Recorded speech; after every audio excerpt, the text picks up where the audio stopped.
নমস্কার বন্ধুরা, কিচেন বাহারে আপনাদের সবাইকে স্বাগত। কেক তো অনেক রকম তৈরি করেছি, চালের গুঁড়োর কেক, আটার কেক, চকলেট কেক। তবে আজ তৈরি করব বেসনের কেক। এখানে দুটো ডিম আমি ফেটিয়ে নিচ্ছি। ডিমটা ভালোভাবে ফেটিয়ে নিয়েছি। এবার 1 পিঞ্চ দিচ্ছি নুন আর 1 কাপ দিচ্ছি লিকুইড দুধ।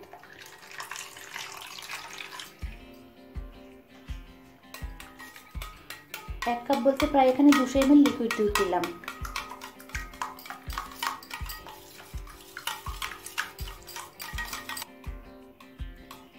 দুধটা দিয়ে আরও একবার মিশিয়ে নিলাম। এবার 200 গ্রাম দিচ্ছি ছোলার ডালের বেসন। আপনারা চাইলে অন্য বেসন দিয়েও করতে পারেন, মানে অন্য যে কোনো ডালের বেসন দিয়েও আপনারা এটা করতে পারেন। এবার 3 টেবিল চামচ পরিমাণ দিচ্ছি পাউডার দুধ, হাফ চামচ দিচ্ছি বেকিং সোডা, 1.5 চামচ দিচ্ছি বেকিং পাউডার,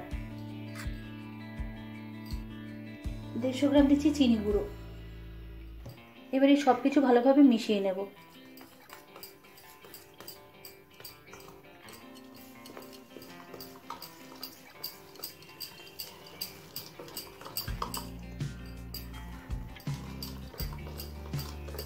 সমস্ত কিছু ভালোভাবে মিশিয়ে নিয়েছি। এবার সাদা তেল দিচ্ছি হাফ কাপ।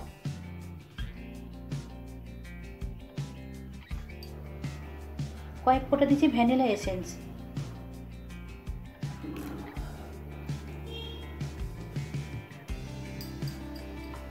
ভ্যানিলা এসেন্সটা খুব বেশি দেওয়া যাবে না, তাহলে চিটকুটে একটা স্বাদ চলে আসবে।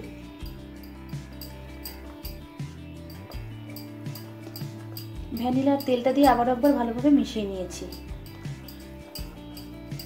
কেকের ব্যাটার আমার তৈরি হয়ে গেছে। এবার এটা একটা সাইডে সরিয়ে রেখে দেব। আমি এই স্টিলের পাত্রটাতে কেকটা বেক করে নেব। এর মধ্যে সামান্য একটু সাদা তেল দিয়ে দিচ্ছি।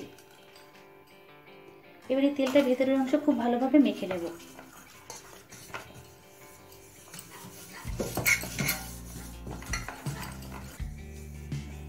আমি এটা হাত দিয়ে মেখে নিলাম। আমার কাছে ব্রাশ থাকলে ব্রাশ দিয়েও এই কাজটা করে নিতে পারেন। তেলটা ভালোভাবে মাখা হয়ে গেছে। এবার এর মধ্যে 1 চামচ ময়দা দিয়ে দিচ্ছি। এবার এই ময়দাটা ঘুরিয়ে ঘুরিয়ে বাটির ভেতরটা কোট করে নেব।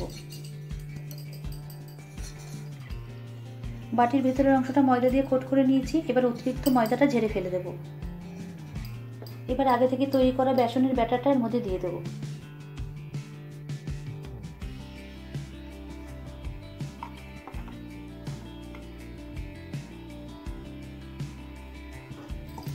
এবার এই বাটিটা একটু ট্যাপ করে নেব, যাতে এর ভিতরে কোনো এয়ার বাবলস থাকলে বেরিয়ে যায়। কেকটা আমি কড়াই বেক করছি, আর কড়াটা আমি 10 মিনিট প্রিহিট করে নিয়েছি। এবার এর মধ্যে একটা খাবার রাখা স্ট্যান্ড দিয়ে দিচ্ছি। এখন বসিয়ে দিচ্ছি ব্যাটার ভর্তি বাটিটা। 2 থেকে 3 মিনিট হাই ফ্লেমে রাখার পর এখন মিডিয়াম ফ্লেমে ঢেকে দেবো 45 মিনিটের জন্য। 45 মিনিট পর এবার ঢাকাটা খুলে নিচ্ছি। এই টুথপিকের সাহায্যে চেক করে নেব কেকটা সঠিকভাবে বেকড হয়েছে কিনা।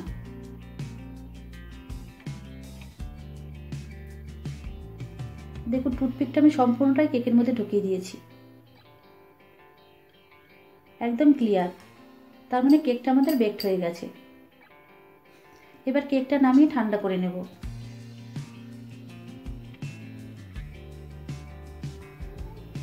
কেকটা সম্পূর্ণ ঠান্ডা করে নিয়েছি। এবারে ছুরির সাহায্যে চারপাশটা একটু আলগা করে নিয়ে ডিমোল্ড করে নেব।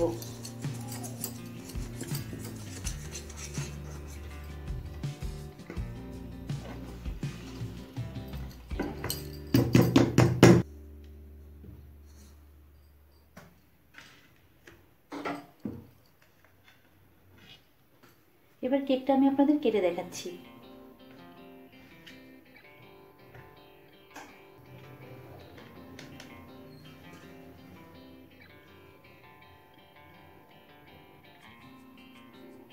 দেখুন কেকটা কতটা স্পঞ্জি হয়েছে। বেসন দিয়ে কেকের রেসিপি আপনাদের কাছে কেমন লাগলো কমেন্ট করে জানাবেন। ভালো লাগলে লাইক শেয়ার করবেন। আর আমার চ্যানেলে নতুন বন্ধু হলে আমার চ্যানেলটিকে সাবস্ক্রাইব করবেন। তাহলে আজকের মতো এই পর্যন্ত, আবারও দেখা হবে নতুন কোনো রেসিপি নিয়ে। সকলে ভালো থাকবেন, সুস্থ থাকবেন। ধন্যবাদ।